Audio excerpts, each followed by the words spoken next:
ಇವತ್ತು ಇದೊಂದೇ ಇಟ್ಕೆ ಮೇಲೆ ಪೇಂಟ್ ಮಾಡೋಕ್ಕಾಗಿದ್ದು. ಹಲೋ ಗೈಸ್, ವೆಲ್ಕಮ್ ಟು ರಿಮಾಟಿಸ್ ವ್ಲಾಗ್ಸ್. ಇವತ್ತು ಈ ಇಟ್ಕೆ ಮೇಲೆ ಪೇಂಟ್ ಮಾಡಬೇಕು. ಹೋದ ತಕ್ಷಣ ಫೋಟೋಸ್ನ ಎಡಿಟ್ ಮಾಡಿ ಪ್ರಿಂಟ್ ತೆಗೆದು ರೆಡಿ ಮಾಡ್ಕೊಂಡ್ವಿ. ಅದಾದಮೇಲೆ ವರ್ಕ್ ಮಾಡೋಕ್ಕೆ ಸ್ಟಾರ್ಟ್ ಮಾಡಿದ್ವಿ. ಸ್ಕೆಚ್ ಮಾಡಿ ಮುಗೀತು. ಅದಾದಮೇಲೆ ಪೇಂಟಿಂಗ್ ಸ್ಟಾರ್ಟ್ ಮಾಡಿದ್ವಿ. ನಿನ್ನೆ ಒಬ್ಬರು ಕಮೆಂಟ್ ಮಾಡಿದ್ರು, ಎಲ್ಲ ಇಟ್ಕೆ ಮೇಲೆ ಪೇಂಟ್ ಮಾಡ್ತೀರಾ ಅಂತ. ಇಲ್ಲ, ನಾವು ಬರೀ ಸೆಲೆಕ್ಟೆಡ್ ಇಟ್ಕೆ ಮೇಲೆ ಮಾತ್ರ ಪೇಂಟ್ ಮಾಡ್ತಿರೋದು.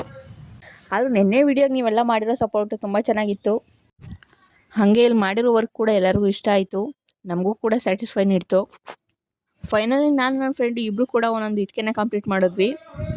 ಇಲ್ಲಿದೆ ನೋಡಿ ಅದ್ರ ರಿಸಲ್ಟು ಹೇಗಿದೆ ಅಂತ ಕಮೆಂಟ್ ಮಾಡಿ. ಎಲ್ಲ ಚೆನ್ನಾಗಿತ್ತು, ಆದರೆ ಇದು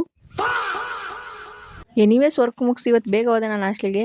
ಯಾಕೆ ಅಂತ ಗೊತ್ತಿದ್ರೆ ಕಮೆಂಟ್ ಮಾಡಿ. ನೆಕ್ಸ್ಟ್ ವಿಡಿಯೋ ಸಿಗೋಣ. ಅಲ್ಲಿವರೆಗೂ ಬಾಯ್. ಇವತ್ತು ಇದೊಂದೇ ಇಟ್ಕೆ ಮೇಲೆ ಪೇಂಟ್ ಮಾಡೋಕ್ಕಾಗಿದ್ದು. ಹಲೋ ಗೈಸ್, ವೆಲ್ಕಮ್ ಟು ರಿಮಾಟಿಸ್ ವ್ಲಾಗ್ಸ್. ಇವತ್ತು ಈ ಇಟ್ಕೆ ಮೇಲೆ ಪೇಂಟ್ ಮಾಡಬೇಕು. ಹೋದ ತಕ್ಷಣ ಫೋಟೋಸ್ನ ಎಡಿಟ್ ಮಾಡಿ ಪ್ರಿಂಟ್ ತೆಗೆದು ರೆಡಿ ಮಾಡ್ಕೊಂಡ್ವಿ. ಅದಾದಮೇಲೆ ವರ್ಕ್ ಮಾಡೋಕ್ಕೆ ಸ್ಟಾರ್ಟ್ ಮಾಡಿದ್ವಿ. ಸ್ಕೆಚ್ ಮಾಡಿ ಮುಗೀತು.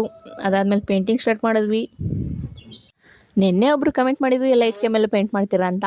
ಇಲ್ಲ, ನಾವು ಬರೀ ಸೆಲೆಕ್ಟೆಡ್ ಇಟ್ಕೆ ಮೇಲೆ ಮಾತ್ರ ಪೇಂಟ್ ಮಾಡ್ತಿರೋದು. ಆದರೂ ನಿನ್ನೆ ವಿಡಿಯೋಗೆ ನೀವೆಲ್ಲ ಮಾಡಿರೋ ಸಪೋರ್ಟು ತುಂಬ ಚೆನ್ನಾಗಿತ್ತು.